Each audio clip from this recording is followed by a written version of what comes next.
السلام علیکم۔ چیلنج شروع کرتے ہیں ہم آج کی انٹرسٹنگ سی سٹوری۔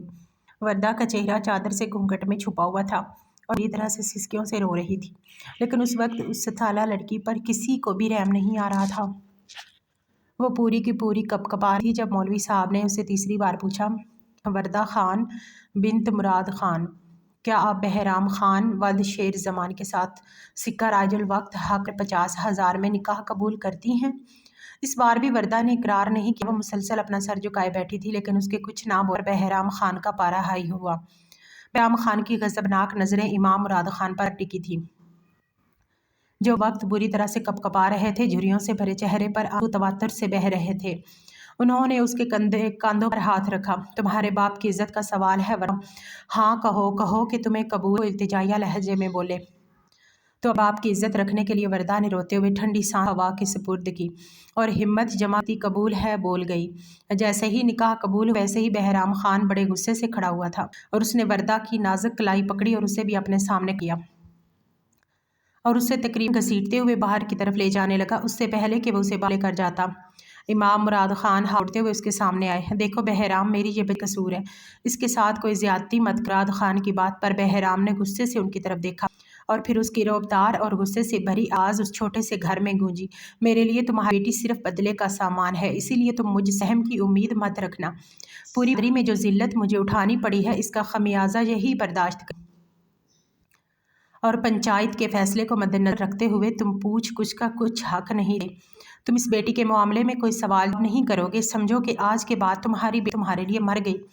یہ نہ سمجھنا کہ رخصتی ہو رہی ہے، یہ سمجھو کہ جنازہ اٹھ رہا ہے۔ بڑے غضبناک لہجے میں یہ کہتا ہوا وہ وردہ کی کلائی کو پکڑے اسے لیے مراد خان کے گھر سے باہر نکلا تھا، اپنی گاڑی کا دروازہ کھولا اور وردہ کو دھکے انداز میں گاڑی میں بٹھایا اور دوسری جانب سے خود بیٹھ گیا۔ کچھ ہی دیر میں گاڑی سٹارٹ ہوئی اور دھواں اڑاتی ہوئی بڑی تیز رفتار سے حویلی کی جانب بڑھ رہی تھی۔ کیا کچھ نہیں سوچا تھا کہ وہ اپنی منچاہی لڑکی کا ساتھ پانے والا ہے، لیکن سب دھرے کا دھرا رہ گیا۔ اس نے اپنا کمرہ گلاب کے پھولوں سے سجایا تھا کیونکہ منچاہی لڑکی کو اپنی بیوی بنا کر لانا چاہتا تھا۔ آج کی رات اس نے بے صبری سے انتظار کیا تھا، لیکن یہ نہیں پتا تھا کہ نکاح کے موقع پر اس کے ساتھ ایسا بھی ہوتا ہے، کوئی لڑکی اس کے ساتھ اس طرح کا مذاق بھی کر سکتی ہے۔ بہرام خان کے سامنے کوئی بھی ملال آنکھوں میں آنکھیں ڈال کر بات نہیں کر سکتا۔ پورا گاؤں بہرام خان کے غصے کے سامنے گھٹنے ٹیک دیتا تھا۔ اس کی ایک دھاڑ پر گاؤں والوں کے دل دہل کر رہ جاتے تھے اور ایک معمولی سی لڑکی جسے اس نے اپنی عزت بنانے کے بارے میں سوچا تھا، وہ اس کے منہ پر ذلت کا تمغہ مار کر جا چکی تھی۔ لیکن وہ کوئی معمولی نہیں تھا، وہ ایک لڑکی کے ٹھکرائے جانے پر اپنی اہانت برداشت کرتا اور خالی ہاتھ لوٹتا۔ وردہ کی سسکیاں اس وقت اسے زہر لگ رہی تھیں۔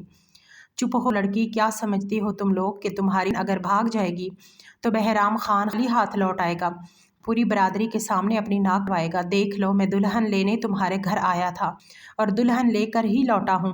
بہرام خان کو کوئی شکست نہیں دے سکتا تھا اور یہ مت بھولنا کہ تمہاری اس بہن کو میں چھوڑ دوں گا، اس کو میں ایسی عبرتناک سزا دوں گا، گاؤں کی کوئی بھی لڑکی دوبارہ گاؤں سے بھاگنے کی ہمت نہیں کرے گی۔